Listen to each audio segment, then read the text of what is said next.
as one of the 6 mega trends that will be influencing the future of sport in Australia. But what are we doing here in New Zealand to really understand these trends and what they might mean for the future of sport participation and consumption in this country? So yesterday, my colleague Associate Professor Belinda Wheaton and I hosted 2 parallel workshops that were a really important step towards starting to understand these issues in our own country. And soon I'll be playing a short video that reveals some of the similarities and the differences between a small group of CEOs and a group of advocates for action sports. So first, however, I want to briefly provide an overview of what are these sports, what are action sports. So the term action sports refers to categorisation of activities often known as extreme, alternative, informal, often they've been considered whiz sports in the past, and they're mostly individualised sports like skateboarding, snowboarding, climbing, mountain biking, BMX, parkour. And these activities share a common ethos that's distinct from more or many traditional institutionalised sports. Many of these sports gained popularity during the 1960s and 1970s during new trends in leisure practices. And although each of these sports is different in terms of their historical development, they did share or have shared characteristics, including anti-establishment, individualistic, and do-it-yourself philosophies. And so the core members when these sports were emerging, they saw themselves and their sports as different to traditional, rule-bound, competitive, regulated, Western, institutionalised sporting cultures. However, over the past 5 decades, we've seen radical changes in these sports. Rapid institutionalisation, commercialisation, and considerable changes, with the inclusion of many of these action sports into the Olympics, with the X Games, a mega sporting spectacle at a global scale, with the inclusion of these sports in many mass media forms like PlayStation, like blockbuster movies. So with the increased visibility of these sports, we have seen changes in participation trends. Actually, in the United States in 2003, it was shown that 5 of the top 10 most popular sports in America were action sports. And what they're seeing there is actually a decrease in more traditional team sports and an increase in these more informal lifestyle action sports. And although we don't have solid statistics in many other countries around the world, we are seeing some similar trends. And interestingly enough, many traditional sporting organisations are acknowledging these trends. They're recognising that these sports are not going away and that we need to understand what's going on in these sports and pay attention to that. So with such global growth and development, many action sports are now highly fragmented.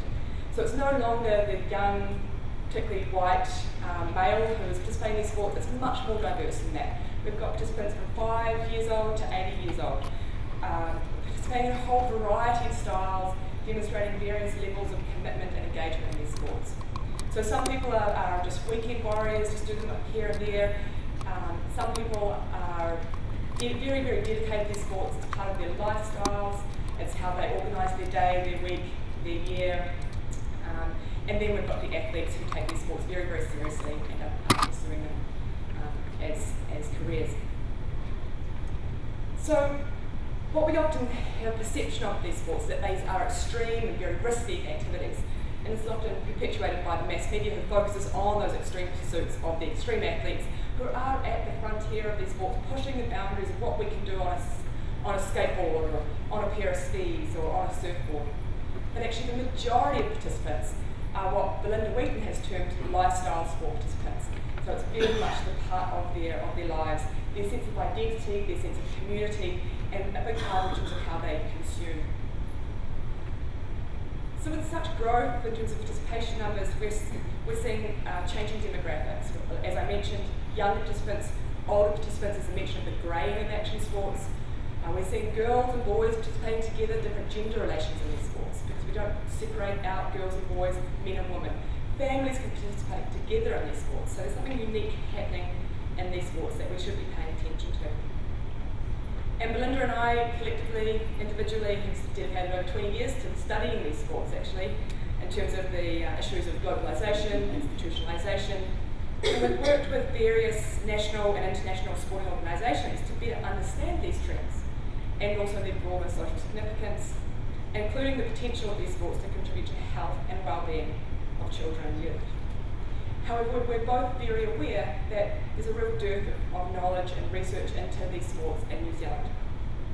And so we were very excited yesterday when we had the opportunity to facilitate 2 panel discussions about action sports in New Zealand communities. And so we had 2 panels. One group was with a group of CEOs, which was facilitated by Belinda Wheaton, and we had Hilary Poole, Phil Holden, and John Birnbull.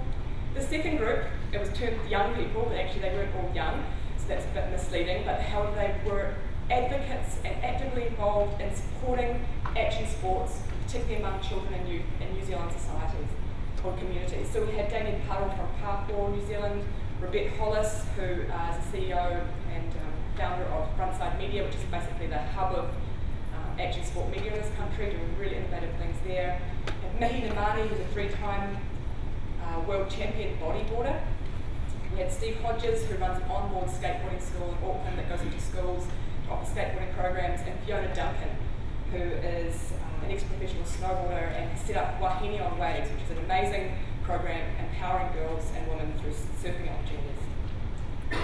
So I'm going to briefly signal some of the key findings that emerged from these 2 discussions. One of these, well, both of the groups actually really acknowledged the potential of action sports for doing something different and giving something really important back to our communities in terms of our youth and our children. Group 2, the advocates of action sports, they revealed some really insightful experiences in terms of some of the struggles of trying to promote and develop such opportunities in our local communities, and some of their really unique strategies that they're developing to get around these struggles. But interestingly, it was actually the CEOs that demonstrated the broader knowledge, institutional knowledge, to create that structural change that's required into shifting our mentality into how we support sport and think about sport in New Zealand.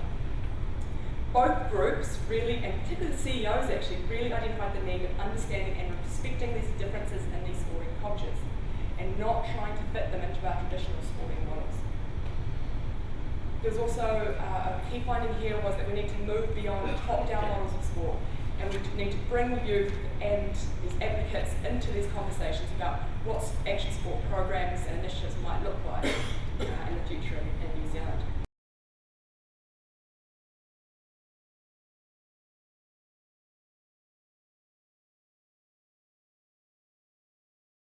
What are some of the stereotypes around action sports? And how do you think some of these stereotypes might be problematic or limiting in terms of what we can do with these sports and how these sports are being funded and supported? Adults, I guess, see skaters as being a little bit antisocial, I suppose, because there's this perception that kids that hang around skate parks are doing drugs or they're drinking beer or they're doing all this antisocial behaviour, which is absolute rubbish, you know.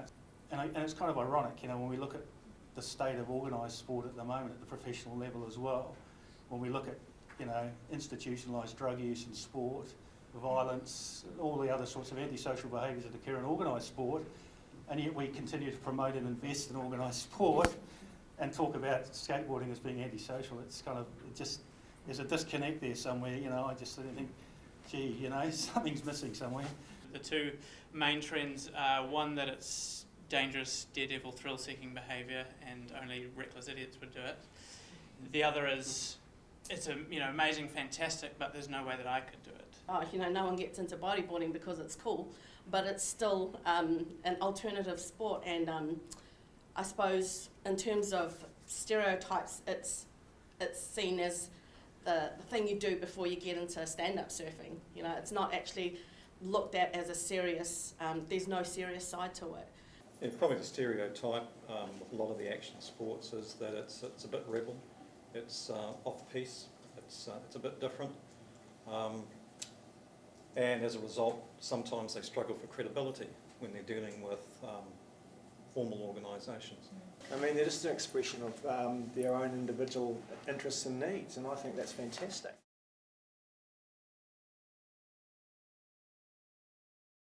It's probably less structured, it's more immediate, it's individualised. But having said that, it's self-regulating. So without too many rules and regulations and procedures, without too many silver hairs telling them what to do, they get on and do it. And that probably works well with the New Zealand ethos, getting out, just doing it, getting on with it. Because if you actually study skateboarding and you study the culture of skateboarding, you'll see how cooperative it is, how much they support each other. It's a fantastic culture.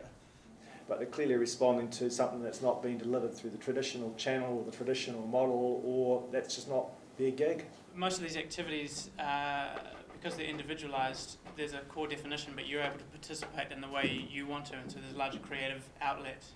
I love, sport in general. I don't just like parkour, but I can do parkour the way I want to do parkour, but I can't play rugby between the touch lines. I have to go between the try lines, so you can't do it your way and still fit into the mould of what the definition is. It's quite interesting. There's the old brand capital brand research which shows sort of the more traditional team sports is having really, we're actually not too dissimilar in terms of being seen as traditional for New Zealand, reliable, trustworthy versus the fun, cool, modern, and I kind of see that as kind of the ultimate challenge. I think too, one of the best things for me with the kind of action sport overarching umbrellas, that mostly it's in the environment, so as far as like creating the health, the fitness, you're learning about what's going on up there with the weather, you're learning locations, it's really quite complex, and you learn social a lot. Dynamics, how to work around Social people. dynamics, and you just all around, you are creating like a really good kind of person,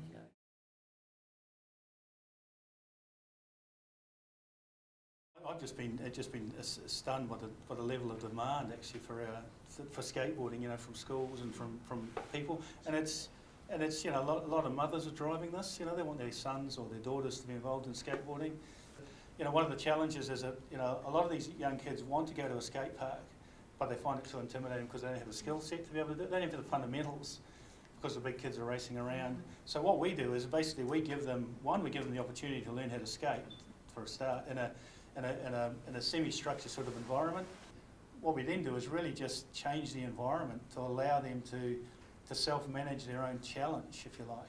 So it's a little bit different from, a coach sort of standing over them, telling them what to do and when to do it. One of the complex things with surfing and snowboarding to some extent is accessibility, but also equipment, confidence, and you sort of find that a lot of surfing, the athletes or the participants come from a family where they've been taken there. So, what I'm doing is, creating an environment where they have access to the equipment, to the knowledge and safety, and just sort of providing a place where it's non-judgmental, and it's also a place where the parents can come and gain some confidence. The whole of New Zealand is surrounded by the ocean, but there's a lot of people in there that don't really have the confidence to take their kids, because of their own, say the parents, and they want to have that support around them.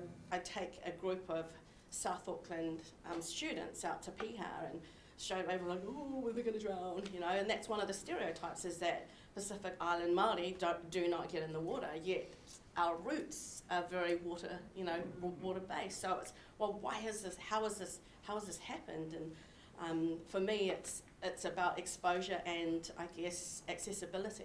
A lot of people from South Auckland, it's so far to drive all the way to Piha. So you paddle out in any break in New Zealand, and you have to have some quite strong guts about you, or have had a lot of brothers to sort of get in there and try and hustle for waves. So what I'm trying to do, and I'm sure Mahi as well, is just support the young women of our country and the older women too, because there's no reason why you can't be like 45, 50 and give it a go. The only one laughing is yourself at yourself. So.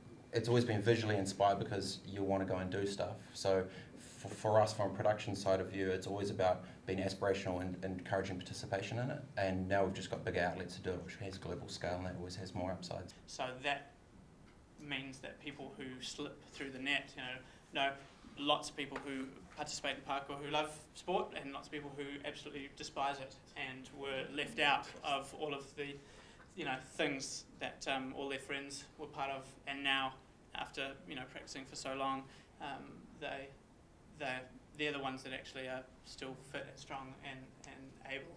The people who are out practicing, less so participating in classes, but just they love parkour and they want to do it. They don't want to pay for a class, they just are involved in the culture and want to do it. That's the young adult male. The ones that want to come and learn and do a structured class, they're the younger children. But more and more we're getting a lot more women and girls through, which is fantastic.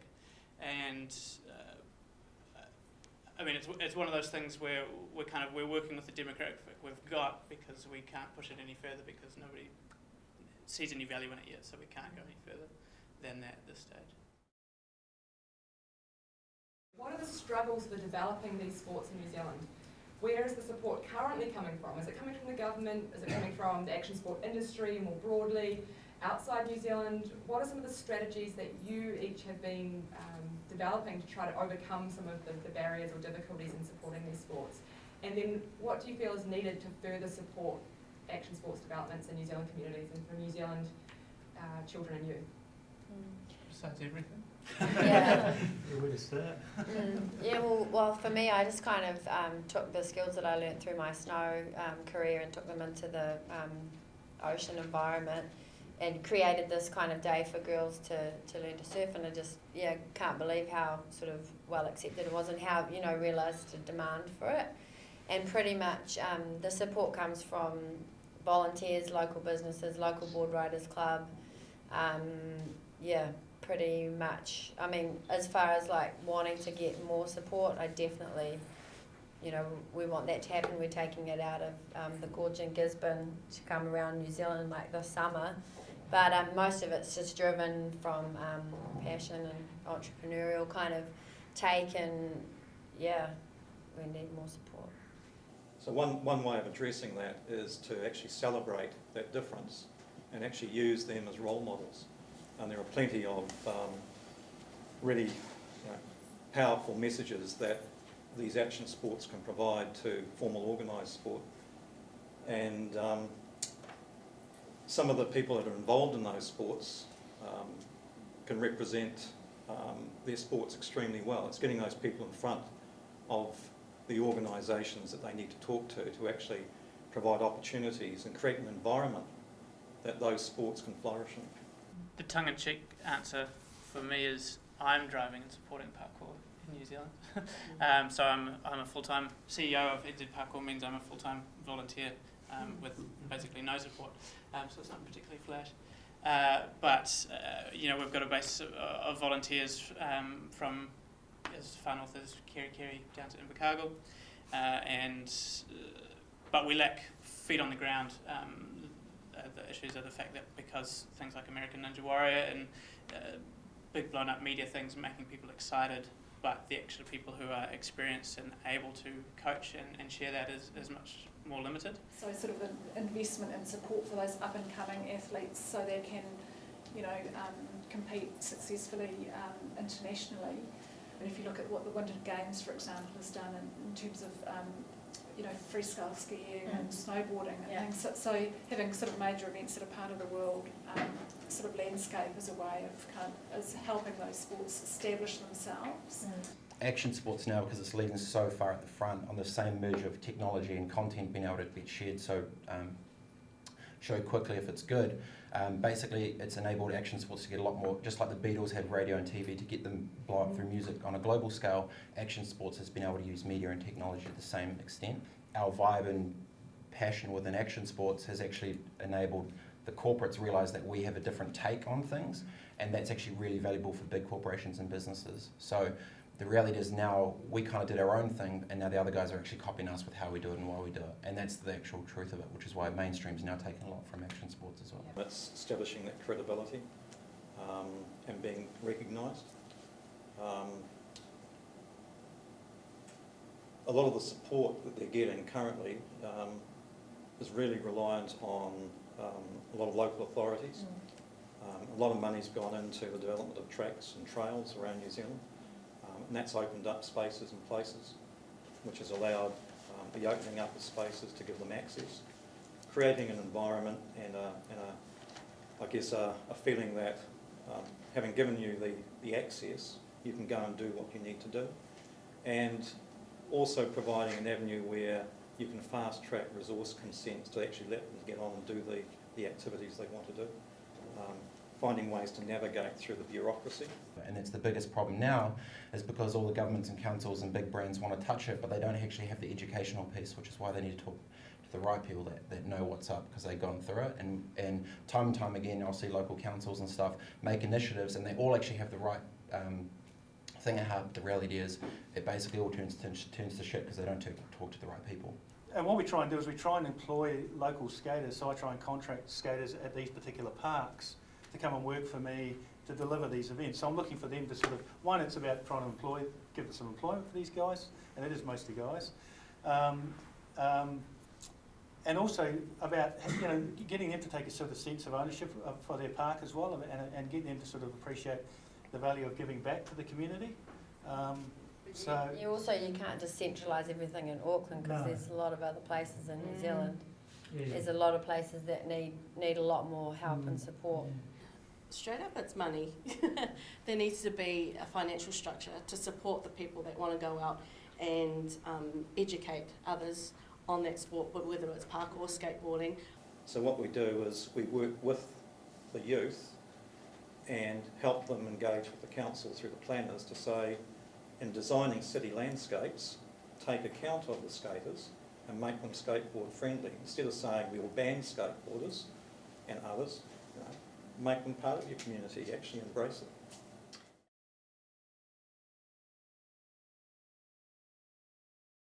It's taking the opportunity to look at how the sports can modify their traditional forms of the game, in many cases to meet the time pressures that people are under now, making it shorter, sharper, in and out, and without too many rules and regulations. So, yeah, different forms of the game that will still give people that physical activity and that adrenaline rush. Look, I think there's a lot to be learnt, and if I think about it's the flexibility around the participation opportunities, I think, with a lot of these sports, the action sports. So I keep thinking, what can I learn from thinking about action sports and how obviously attracting a growing participation base compared to a sport like netball, which you could say is the Goliath, if you like, yeah. And you know, how we need to change as a sport. Sort of a general societal trend towards you picking and choosing what you want when you want, you know, and so we're talking about the reduced amount of people participating in organised activities, going towards more stuff that they can do when they want in their own time, rather than going to the club and participating that way. And so it's the same with TV, watch it online when you want to watch it, rather than, you know, recording it, watch it when you get home, rather than having to be there at a specific time. And so parkour is an activity that is not, no facilities are required, it's not weather dependent, it's not age or level dependent. You can go out and do it wherever you want, whenever you want, to whatever level, and so it provides an outlet that fits that trend really well. So, you know, this is really opening our eyes in terms of us kind of saying, well, here's our sport, take it, to actually thinking about this is our market, and then within that, where have we got really tightly defined target markets of opportunity where we are not meeting, where our participation rates are lower than we would like them to be. Yeah, what was fringe is now mainstream, so it's the action sports where the growth's occurring. So we have to follow that trend and embrace it. The implications for councils and traditional organised sporting organisations is they've got to modify their approach and go with it and anticipate it, and provide you know, not so much the infrastructure. The worst thing that could happen is if we try and take it over and run it for them. They're better to actually run the sport themselves, but provide the mechanisms and the support structures that helps them to do that. As a country, we like to push the envelope. Our kids like to try things out. So we're probably going to move away increasingly from that formal structured environment to a more unstructured form of activity and physical involvement I think the reality is that there's a lot to be learned from the ethos of some of those sports. So from a New Zealand Rugby League perspective, we've got to be a lot more nimble about how we respond to what's going on in the marketplace. And I think we've also got to be prepared to be really innovative and do different things. We've been running some play groups in our rugby league clubs. They have nothing to do with playing rugby league, but they have everything to do about our playing community and our sense of who we are and what we're about as an organisation, because we have a very clear view on that. And that means that as an inhibitor, it just falls away in terms of, we can't do that because what's that got to do about sport? But it's got everything to do about that playing community, the things that matter to them and the bits that fly around it. And I think those are the things that, when you look at some of those action sports, the cultural elements, the things that are important to those participants and their community, whatever that might look like, those are the things that I think present some opportunities for the more traditional, structured, sports to take on board some learnings and insights. Like a lot of the traditional sports in New Zealand, we've got the teenage drop-off thing happening, particularly going into that tertiary space, which I think is a real opportunity for us. So the characteristics that the action sports have in terms of accessibility, for that, the me generation, I think is really, really relevant for us. I don't think traditional sports have been very good at actually engaging with their communities and actually going to their youth and in fact any of their age groups and saying, what do you need? What's going to actually spin your wheels and keep you involved? And what can we do to make it more attractive for you?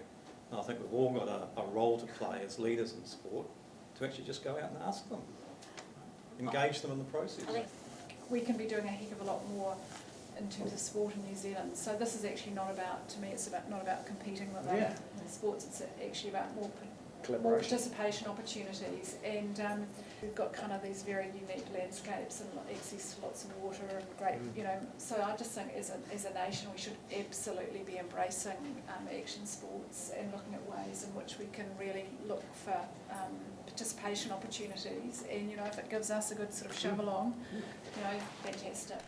Okay, so there we have it, our social experiment captured on film. And I think what we're seeing from that is a huge amount of knowledge on both sides of the wall between those two rooms, with the action sport advocates having so much cultural knowledge in terms of these sports and really unique strategies they're developing within their own sporting contexts. And then on the other side of the wall, the CEOs with so much knowledge of the institutional structures, the changes in mentality and ways we frame up sport and support sport in New Zealand, and some really interesting strategies being offered from that side of the wall as well. So what do we do with this knowledge? We have this conversation that I think we need to continue, because I think there's so much knowledge to be shared across those groups. And some suggestions for moving forward. These are just some brainstorming ideas that I had last night and this morning. One might be to set up some sort of platform for action sports in New Zealand, where we can bring action sports organisations and initiatives under one umbrella to profile local initiatives, and where these advocates and enthusiasts can share their experiences with one another and support one another, because basically to create any sort of institutional change they need to have a collective voice. Another strategy I was thinking about might be a buddy system between those CEOs that recognise the value of these sports and have so much knowledge to share, working with these action sport advocates in terms of supporting them and sharing some of their expertise and insights into systems, business management, leadership strategies. Another one, obviously, is research. We need to do more research in understanding what's happening in New Zealand society and our communities with action sports, and understanding these trends among youth and the broader population. And so with that, we're really excited to be having this conversation, and Belinda and I are hoping that this is just the first step in extending this conversation much more broadly and working with action sport participants and working with sporting organisations and regional sports trusts in this country to develop this understanding and respond to the trends of young people in this country. So thank you.